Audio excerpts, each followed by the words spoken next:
पूर्ण राज्य का दर्जा, ठीक है, वो समझ में आता है कि आप पूर्ण राज्य का दर्जा। मैं स्पेशली 370 को पूछ रहा हूं, और आप अगर 370 की भी वापसी की बात कर रहे हैं तो बहुत अच्छी बात है। मेरे कार्यक्रम में क्लैरिटी आ गई।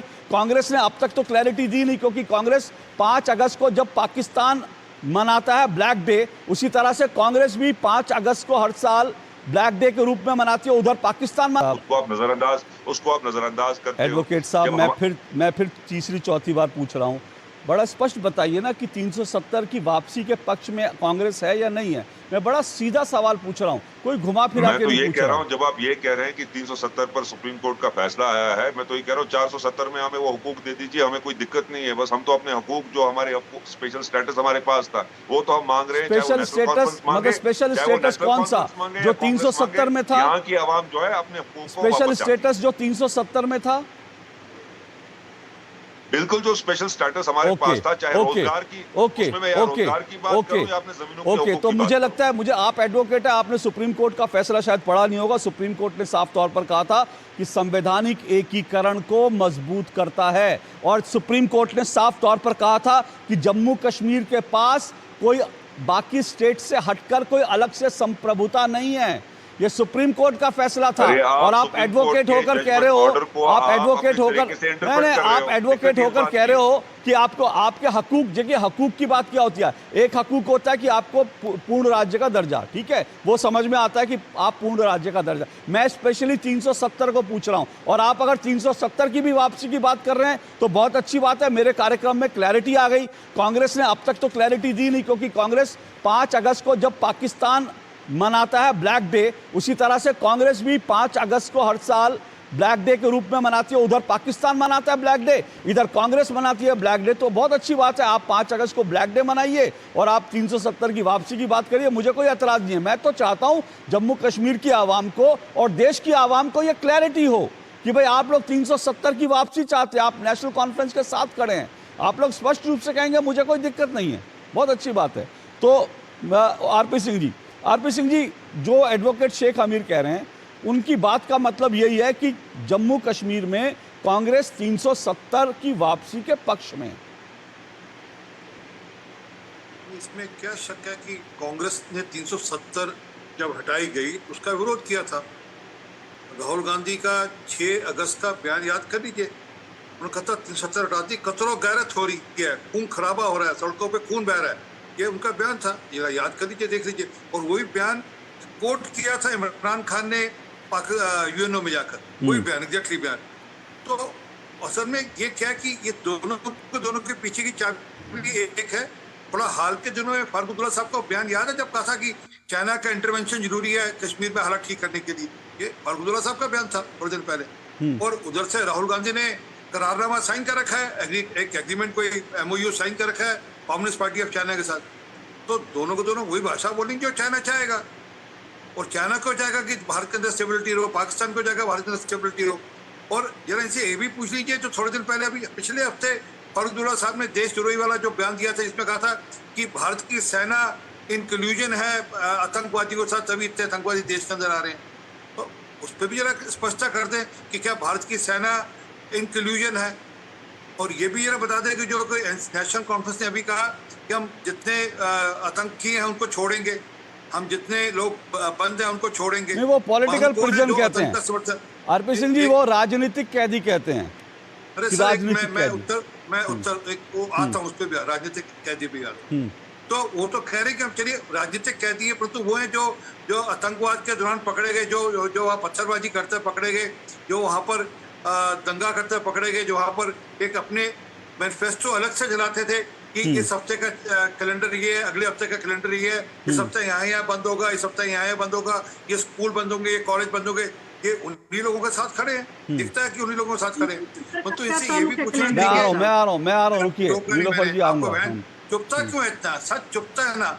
और ये वो भी याद करिए ना जी, बहन आपने कहा था, ये आपके नेता के शब्द बता रहा हूँ, फारूक अब्दुल्ला साहब और अमरुद्दौला साहब के, कि धारा 370 जब तक वापस आएगा जब तक हम चुनाव नहीं लड़ेंगे, ये उनके शब्द थे। और फिर चाटा था, क्यों? ये आप ही सब, अरे सुनिए ना, आप ही के नेता के शब्द थे कि जब तक 370 वापस आएगा हम कश्मीर में कोई चुनाव नहीं लड़ेंगे। ये आप ही के शब्द थे। और उसके बाद फिर आप डीडीसी के कैसे इलेक्शन में लड़े थे, क्लीन कोई हुआ पंचायत का और हम इलेक्शन। लड़े। इन्होंने सुनी जाए, आपके मैं थोड़ा पास इतिहास आपको बता तो दूं। एक ओके लीडर ने मैंने मिला ओके, यहाँ एक एक पर करके, एक एक करके, लड़ने के लिए लोकसभा एक में। एक एक करके, एक एक करके, एक एक करके, एक एक करके, एक एक करके, एक एक करके। ये लोग पंचायत का इलेक्शन हारे, लड़े, मुंह की खानी पड़ी इनको पंचायत के इलेक्शन में। टुकड़ा साफ हो गया, इनको देखने लगा कि पंचायत इलेक्शन में जमीनी नेता पंच ऐसे पंच आ गए जो इनके मतलब ओके। के नहीं थे। तो इन्होंने फिर इन्होंने बहिष्कार किया। फिर वापस से डीडीसी का इलेक्शन हुआ, उसमें ये इलेक्शन लड़े। फिर उसमें कांग्रेस की कुल 21 सीटें आई, हमारी 74 आई और एनसी की 57 आई।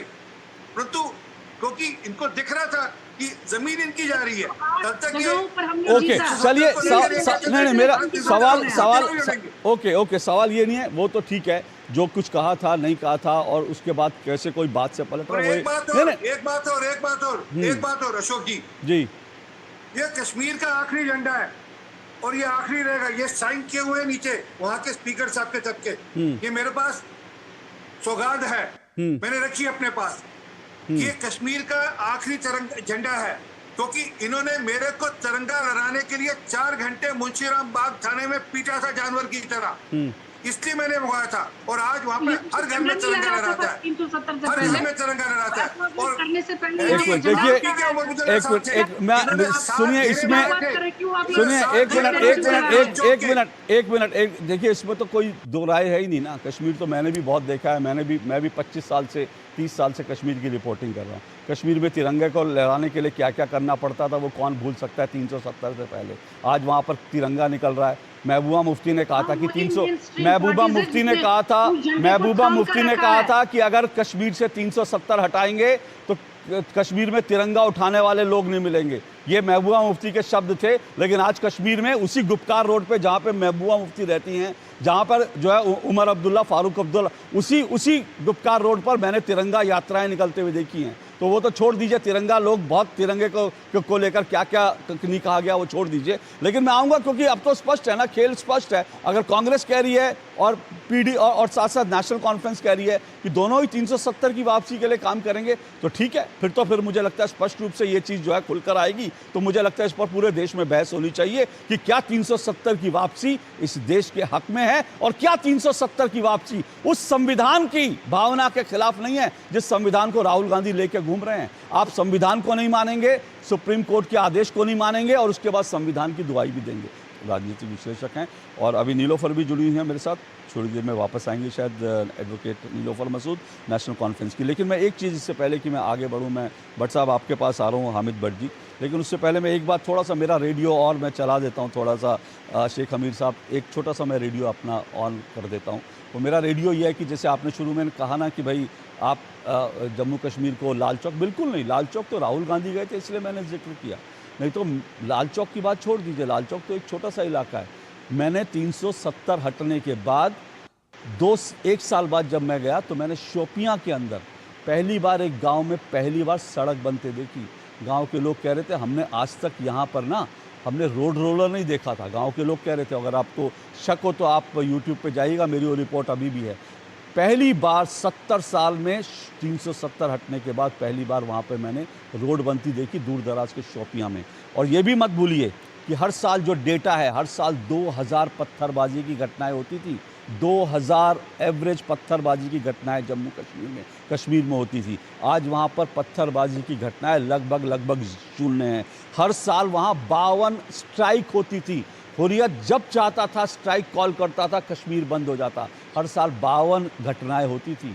आज वहाँ पर बंद का कॉल नहीं होता और इसीलिए राहुल गांधी, अगर कोई 370 से पहले की स्थिति होती तो राहुल गांधी आइसक्रीम नहीं खा सकते थे, क्योंकि वहाँ बंद का ऐलान होता राहुल गांधी के जाने पर। जब प्रधानमंत्री के जाने पर बंद का ऐलान है, मैंने बताया कि मैंने मनमोहन सिंह के साथ खुद देखा वहाँ पर बंद का ऐलान। तो ये सब चीज़ें हैं जो ग्राउंड रियलिटी है। लेकिन हामिद भट्ट जी, मैं आपसे जानना चाहता हूँ, अब जबकि स्पष्ट है कि भाई ये लगभग वहाँ की जो तीन इंपॉर्टेंट पार्टियाँ हैं वो 370 की वापसी की बात कर रही हैं, कैसे इसको देखते हैं